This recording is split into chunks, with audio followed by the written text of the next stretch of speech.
আসসালামু আলাইকুম। আমার হাতে যে পোর্টেবল মিনি ফ্যানটা দেখতে পাচ্ছেন, এই ফ্যানটা তো মোটামুটি এখন খুবই ভাইরাল একটা ফ্যান। তো এই ফ্যানটার সমস্যার সমাধানের ভিডিও নিয়ে আসছি আমি আজকে। তো দেখতে পাচ্ছেন ফ্যানটার সমস্যা হচ্ছে পাওয়ার প্রেস করলে তখন 8 লেখা আসছে এবং ফুল চার্জ থাকা অবস্থাও কোনো কাজ করছে না। তো এটা কিভাবে করতে হয়, তো আপনারা পুরো ভিডিওটি দেখলে বুঝতে পারবেন এবং কিভাবে এই সমস্যার সমাধান করতে হয়। তো এই সমস্যাটা তিনটে জায়গা থেকে আসতে পারে। প্রথমত ব্যাটারি থেকে সমস্যাটা হতে পারে, দ্বিতীয়ত চার্জিং আইসি থেকে, আর তারপর যদি চার্জিং আইসি থেকে যদি সমস্যার সমাধান না হয় তাহলে হতে পারে সার্কিট থেকে সমস্যা। তো পুরো ভিডিওটা দেখলে বুঝতে পারবেন যে আমি এই সমস্যাটার সমাধান কিভাবে করতে পারছি, কিভাবে করি। তো আমি প্রথমে স্ক্রুগুলো করলাম, দুইটা স্ক্রু দেখা যাচ্ছিল। তো এখন আমি এখান দিয়ে দেখবো আরো কোনো স্ক্রু আছে কিনা। তো এটা রাবারটা খুলে দেখলাম যে না, এখানে কোনো স্ক্রু নাই। তাহলে সেই লকগুলো আমাকে প্রত্যেকটা লক ভালোভাবে খুলতে হবে। এখানে খুব শক্তভাবে লকগুলো আটকানো।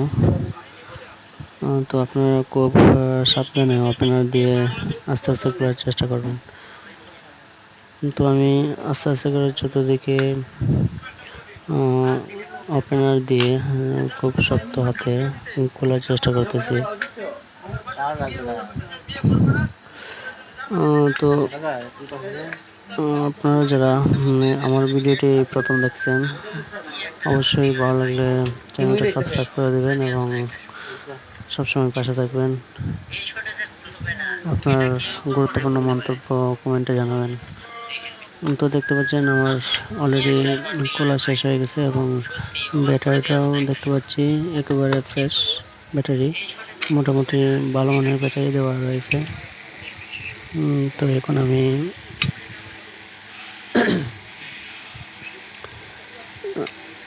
দেখব যে ব্যাটারিটা খুলে ব্যাটারিতে ভোল্টেজ কি পরিমাণ রয়েছে। তো ব্যাটারি কানেক্টরটা আমরা প্রথমে খুলব। আমি অলরেডি ব্যাটারি কানেক্টর খুলে ফেলছি এবং সেটা আবার খুলে লাগাচ্ছি, লাগিয়ে দেখবো যে এখন ফ্যানটা চলে কিনা। তো দেখলাম চলে না, সেম আগের অবস্থায়। তো আমি এখন ভোল্টেজটা মাপ দিয়ে দেখবো যে ব্যাটারিতে কি পরিমাণ ভোল্টেজ রয়েছে।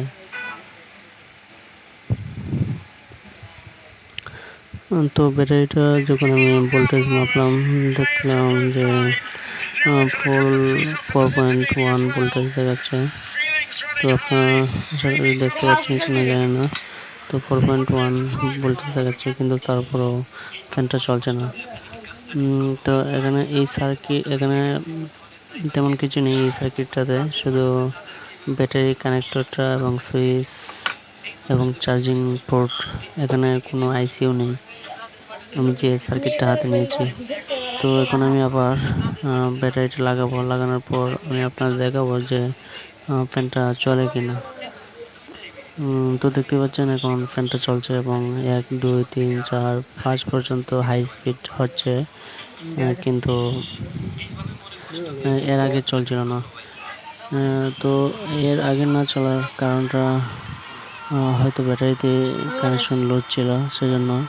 কারণ ব্যাটারিটা যখন খুলে ব্যাটারির ভোল্টেজটা মাপ দিলাম, তারপর আবার যখন লাগালাম তখন ঠিকভাবে চলতেছে। তো অনেক সময় হয়তো আচার টাচার খায়, তারপর ব্যাটারি হয়তো সকেট থেকে খুলে গিয়েছিল বা লুজ হয়ে গেছিলো, সেজন্য হয়তো সমস্যা করছে। তো যাই হোক, আমি এখন স্থায়ীভাবে আর একটু শক্তিশালী করার জন্য এবং একটু বেশি টাইম ব্যাকআপ পাওয়ার জন্য আমি এখানে একটা ব্যাটারি সংযুক্ত দিয়ে দেবো, যাতে একটু বেশি সময় এটা ব্যবহার করতে পারি। তো আমি পুরো ভিডিওটি দেখাতে পারিনি। তো দেখতে পাচ্ছেন আমি অলরেডি একটা ব্যাটারি মিনি নোকিয়া ব্যাটারি, ছোট ব্যাটারি আমি লাগিয়ে নিয়েছি আমার এই পোর্টেবল ফ্যানে।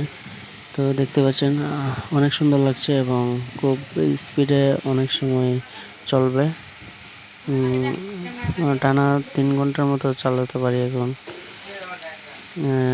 তো দেখতে পাচ্ছেন খুব হাই স্পিডে ফ্যানটা ঘুরতেছে এবং টিস্যু পেপারটাকে উড়াচ্ছে। তো ধন্যবাদ যারা আমার ভিডিওটি দেখছেন, অবশ্যই আমার চ্যানেলটি সাবস্ক্রাইব করে দেবেন এবং আপনার যদি এরকম সমস্যা হয়ে থাকে অবশ্যই কোনো টেকনিশিয়ানের কাছে নিয়ে যাবেন। আসসালামু আলাইকুম।